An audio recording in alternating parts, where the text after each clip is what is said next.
चुनाचे इस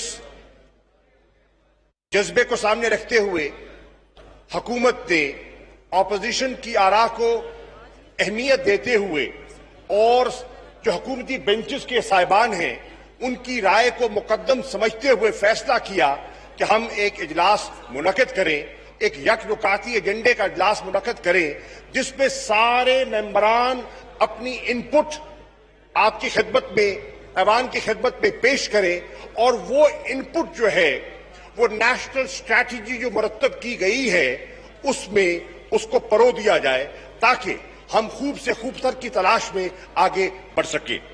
जनाबे वाला, मैं सबसे पहले इस ऐवान के सामने एक जिसे कहते हैं एक बैकग्राउंड कोविड-19 का आपकी खिदमत में रखना चाहूंगा। जनाब स्पीकर, इसमें कोई शक नहीं कि ये जो चैलेंज जिससे दुनिया दो चार है बशमूल पाकिस्तान के, ये अनप्रेसिडेंटेड चैलेंज है। जनाबे वाला, इसमें भी कोई शक नहीं कि दूसरी जंग अजीम के बाद दुनिया ने इतना बड़ा बहरान नहीं देखा जो आज दुनिया जिससे दो चार है।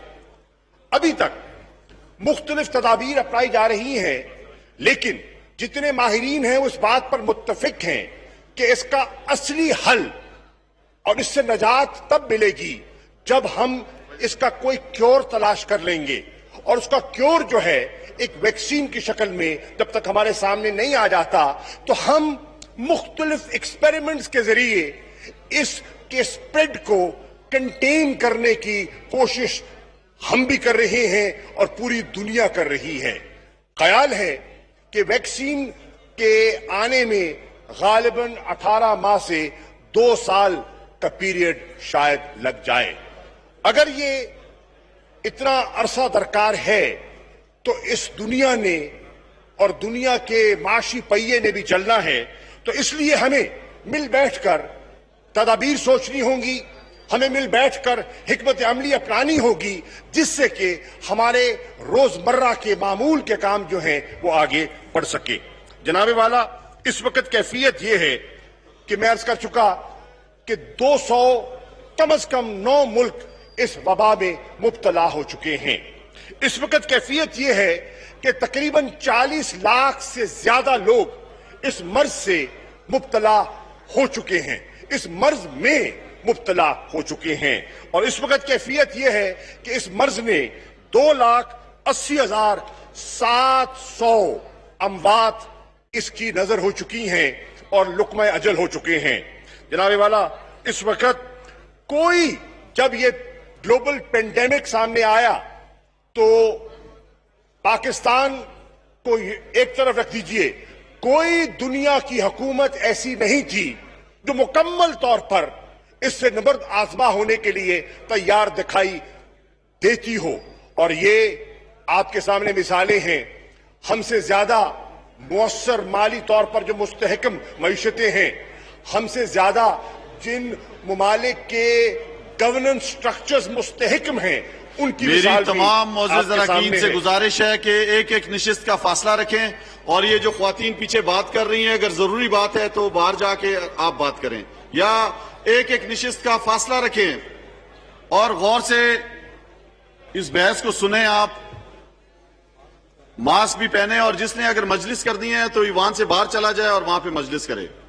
जी जनाब। शुक्रिया जनाब स्पीकर। कुरैशी साहब, तो मैं अर्ज कर रहा था, मैं आपके सामने एक ग्लोबल जायजा रख रहा था और उसके बाद मैं आपकी खिदमत में अर्ज करना चाहता हूं, वेयर डज पाकिस्तान स्टैंड।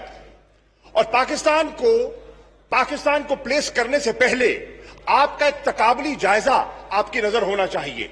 और तकाबली जायजा यह है कि इस वक्त दुनिया में जो अमवात हो रही है कोरोना वायरस की नजर जो लोग हुए हैं, उसकी कैफियत यह है कि अमेरिका जैसा मुस्तहकम खुशहाल, जिसका कि हेल्थ केयर सिस्टम बहुत एडवांस्ड है, उसकी कैफियत यह है कि 80,000 से ज्यादा अमवात अमेरिका में हो चुकी हैं।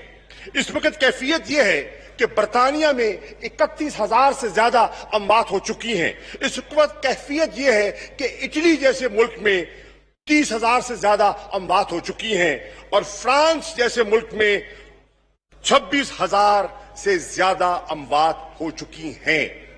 یہ ہے دنیا کی کیفیت، یہ ہے دنیا کے حالات۔ اگر آپ اس کا موازنہ پاکستان جیسے ملک سے کریں جو ترقی پذیر ملک ہے، جس کے وسائل بھی محدود ہیں، تو جناب اسپیکر، جس کا ہیلتھ کیئر سسٹم خاصا فریجائل ہے، تو اس کے برعکس اگر پاکستان کی کیفیت دیکھیں تو پاکستان کی کیفیت یہ ہے کہ 10 مئی تک پاکستان میں 661 اموات ہو چکی ہیں۔ پاکستان میں اس وقت کوئی 29,000 سے کچھ زیادہ کیسز ہیں، کنفرمڈ پازیٹیو کیسز ہیں، اور پاکستان میں 8,023 کے لگ بھگ لوگ ایسے ہیں جو اس مرض میں مبتلا ہوئے لیکن اس کا مقابلہ کر کے صحت یاب بھی ہو چکے ہیں۔ جناب والا، میں آپ کے سامنے عرض کرنا چاہتا ہوں کہ پاکستان میں کورونا وائرس کا پہلا کیس جو ڈائیگنوز ہوتا ہے اس کی تاریخ ہے 26 فروری، اور کراچی میں وہ ڈائیگنوز ہوتا ہے۔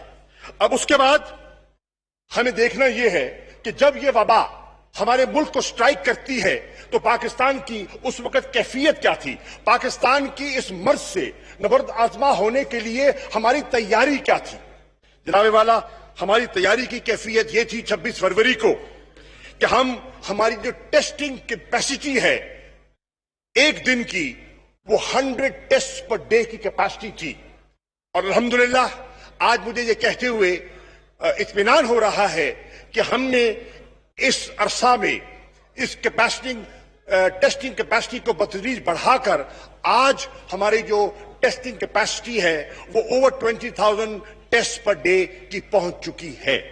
جناب والا، جب یہ ہمارے سامنے آتی ہے وبا، تو اس وقت پورے پاکستان میں 8 لیبز تھی جو فنکشن کر رہی تھی، اور آج ہمارے ہاں تقریباً 70 کے قریب لیبز ہیں جو فنکشن کر رہی ہیں۔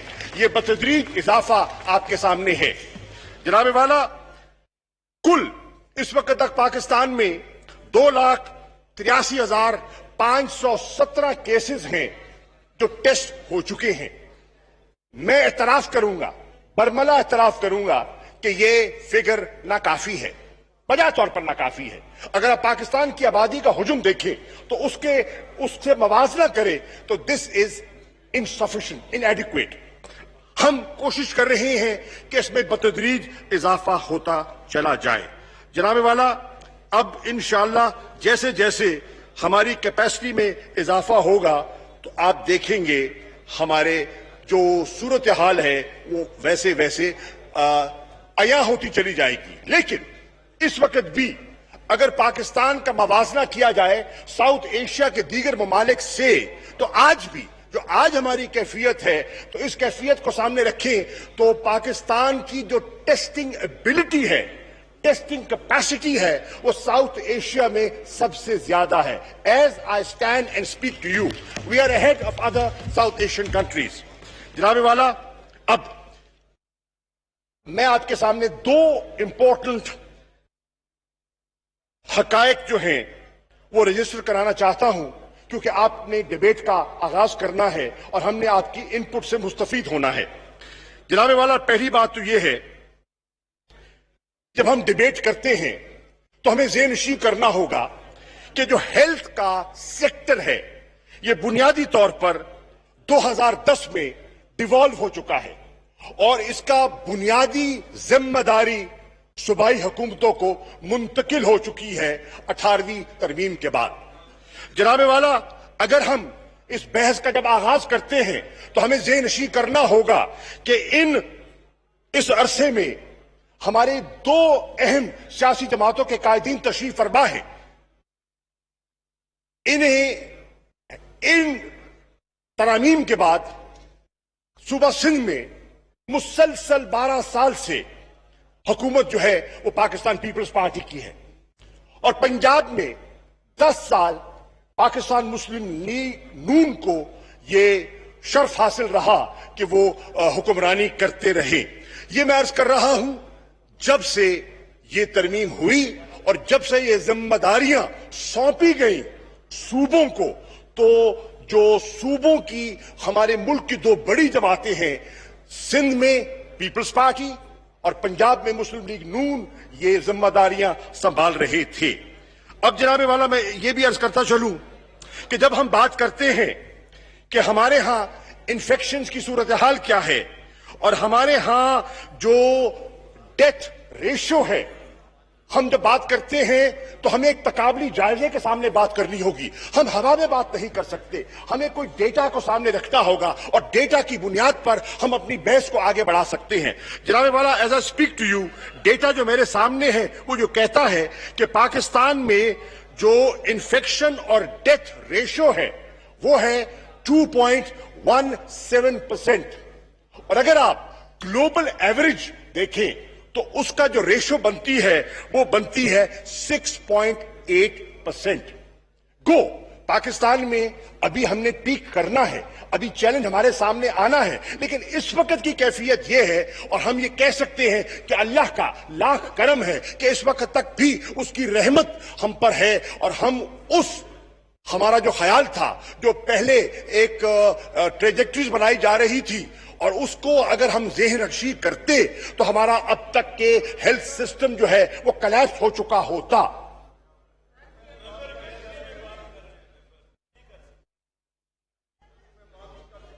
ضلع عما محترمہ، آپ یہ باہر چلی جائیں یا یہاں پہ اس طرح بات نہ کریں آپ؟ جی، رول الاؤ نہیں کرتا۔ جی شاہ محمود قریشی صاحب۔ تو میں عرض کر رہا تھا کہ اگر ہم کمپیرزن کریں ورلڈ ایوریج کا اور پاکستان کی ایوریج کا تو it's a very clear distinction, 2.17% compare to 6.8%۔ اب جناب والا، ہم نے اس وبا کا مقابلہ کرنے کے لیے کچھ بنیادی فیصلے کیے، اور ان بنیادی فیصلوں میں کچھ اصول مرتب کیے۔ ایک کہ ہم جو فیصلے کریں گے اس میں ہم اجتماعی رائے کو اور کلیکٹیو وزڈم کا سہارا لیتے ہوئے آگے بڑھنا چاہیں گے، اور جناب والا اس کلیکٹیو وزڈم کو اجاگر کرنے کے لیے ہم نے دو فورمز اسٹیبلش کیے۔ ایک فورم نیشنل کوآرڈینیشن کمیٹی کا فورم ہے جس کی سربراہی وزیر اعظم پاکستان کرتے ہیں، اور دوسرا فورم ہے national command and operation centre, وہ 27 مارچ کو اسٹیبلش کیا گیا اور اس کی سربراہی ہمارے منسٹر فار پلاننگ جناب اسد عمر صاحب کرتے ہیں۔ اور یہ دونوں فورم اس لیے مرتب کیے گئے کہ پورا انپٹ پاکستان کی تمام فیڈریٹنگ یونٹ سے ہمیں انپٹ ملے، اس انپٹ کو اسٹڈی کرنے کے بعد، اینالائز کرنے کے بعد ہم کوئی ڈیٹا بیسڈ فیصلے کریں۔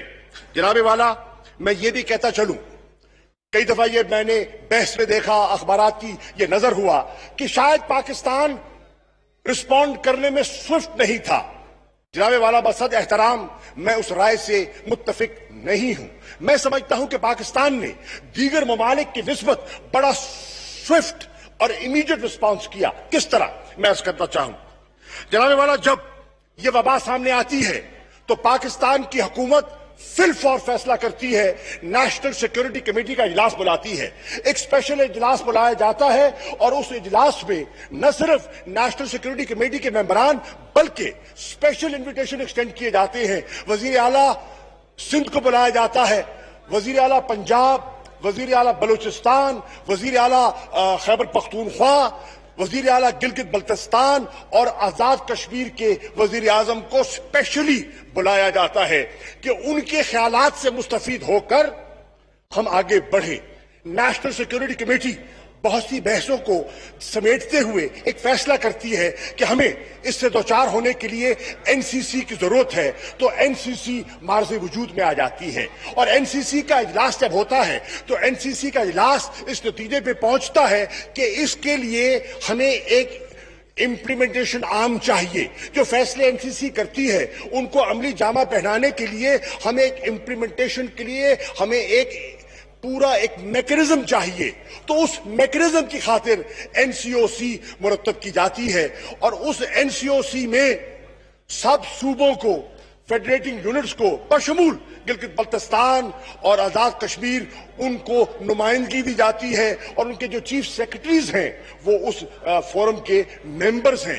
रोजाना की बुनियाद पर ये एनसीओसी मिलती है, 9 से 11 ये मिलती है और उसका मिलने के भी कुछ ऑब्जेक्टिव्स हैं। उसके ऑब्जेक्टिव्स क्या है जनाबे वाला? उसके ऑब्जेक्टिव्स मेरी नजर में 3 हैं। 3 ऑब्जेक्टिव्स हैं कि रोजाना असद उमर साहब प्रोविंशियल अपडेट्स लेते हैं from all the chief secretaries of different units, उनसे अपडेट लेते हैं। हाँ, आपके यहां सूरत हाल क्या है हमें आगाह कीजिए, नंबर 1। नंबर 2, ये उनसे जितने स्टेक होल्डर्स हैं वो उस कमेटी के मेंबरान हैं, बशमूल एनडीएमए, बशमूल नेशनल सिक्योरिटी इंस्टीट्यूशंस और एक सर्विंग लेफ्टिनेंट जनरल जो है वो इनके साथ मावनत कर रहे हैं ताकि इनके फैसलों को वो अमली जामा पहना सके। जनाबे वाला, इसके बाद मैं करता चलूं कि कंसल्टेशन के प्रोसेस को सामने रखते हुए ऑब्जेक्टिव क्या है? ऑब्जेक्टिव है consensus building. Objective consensus building का इसलिए है कि हमें मुरत्तब करनी है एक national strategy to deal with this pandemic, और अल्हम्दुलिल्लाह मैं समझता हूं कि बतदरीज हम उस नेशनल स्ट्रैटेजी को मुरत्तब करने में कामयाबी से हमकिनार हो रहे हैं। जनाबे वाला, जानते हुए कि वफाक की जिम्मेदारियां हैं और वफाक अपनी जिम्मेदारियों से ओहदा बरा होने की हद्दुल वसा कोशिश कर रहा है, हमने जानते हुए कि 18वीं तरमीम हम पर उसका निफाज हो चुका है, हम जानते हैं कि सूबाई खुद मुख्तारी का मौजू जो है बड़ा हसास मौजू है, जानते हुए कि 18वीं तरमीम 2010 से आ चुकी है, हमने कोशिश की है कि सूबों को फ्लेक्सिबिलिटी भी दी जाए और उनको ग्राउंड रियलिटीज को सामने रखते हुए वो अगर समझते हैं कि कोई उन्होंने नोक पलक दुरुस्त करनी है फेडरल फैसलों पर तो उनको फ्लेक्सिबिलिटी होनी चाहिए और वो फ्लेक्सिबिलिटी दी जा रही है। जनाबे वाला, मैं आपको उसका एक मिसाल देता हूं। अभी हालिया जो एनसीसी का आखिरी इजलास था उसमें सब चीफ मिनिस्टर्स आए, उन्होंने अपनी पॉइंट ऑफ व्यू दिया। हमने एक नेशनल कंसेंसस, जब ईजिंग ऑफ लॉकडाउन की बात हो रही थी तो हमने एक नेशनल कंसेंसस बिल्ड करने के लिए एक इत्तफाक राय पैदा करने के लिए नशिस्त की। उस नशिस्त में पहले एनसीओसी का इजलास होता है, उसके बाद एनसीसी का इजलास होता है, फिर वजीर आजम सबसे इनपुट लेते हैं और उस पर इत्तफाक हो जाता है। सिर्फ एक नुक्ते पर इत्तफाक ना हो सका और वो इत्तफाक ना हो सका जिस नुक्ते पर वो था इंटर प्रोविंशियल कम्युनिकेशन, रेल का सफर, जहाज का सफर और जो जमीन का रोड ट्रांसपोर्ट का सफर है। इस पर पंजाब तैयार था, खैबर पख्तूनख्वा तैयार था, लेकिन कुछ हमारे यूनिट्स ऐसे थे जिनको रिजर्वेशंस थी और फॉर गुड रीजंस होंगी और उन्होंने मजीद मोहलत मांगी और उनके ख्याल में हमें उजलत से काम नहीं लेना चाहिए, तो उनकी आरा को सामने रखते हुए को हम फैसला कर सकते थे, लेकिन ऐसा नहीं किया गया और उस फैसले को मौखर कर दिया गया। तो ये है, मैं अर्ज कर रहा था आपको एक मिसाल कि कैसे हम इसको नेशनल कंसेंसस को बिल्ड करने की कोशिश कर रहे हैं। जनाबे वाला, एक तासुर मैंने अखबारात में देखा, मैंने बहुत से लीडर्स की तकारीर भी सुनी है और कुछ मोज़ेज़ मेंबरान की मैंने प्रेस कॉन्फ्रेंसेस भी देखी हैं। उन प्रेस कॉन्फ्रेंसेस को जब मैं देखता हूं तो एक उससे तासुर मिलता है कि जैसे कि सब यूनिट्स के साथ कोई यकसा सलूक नहीं बरता जा रहा और एक इम्तियाजी सलूक की कैफियत को हवा दी जाती है। जनाबे वाला, मैं इस ऐवान के आपकी तवज्जुह से on the floor of the house ये कहना चाहता हूं, अगर ये तासुर है तो ये तासुर हकीकत पर मबनी नहीं है। वो हकीकत पर मबनी क्यों नहीं है, मैं बताता हूं उसका बुनियादी फलसफा क्या है। उसका बुनियादी फलसफा यह है कि जो कोविड है 19, ये न सिर्फ एक ग्लोबल चैलेंज है बल्कि एक नेशनल चैलेंज है और इसके लिए एक नेशनल इमरजेंसी जो है वो लागू है और नेशनल इमरजेंसी के लिए आपने अगर रिस्पॉन्स तय करना है तो रिस्पॉन्स नेशनल हो सकता है, इलाकाई नहीं हो सकता, रीजनल नहीं हो सकता। जनाबे वाला, इसी चीज को हम जानते हैं कि ये एक ऐसी वबा है that respects no borders. یہ تمیز نہیں کرتی افغان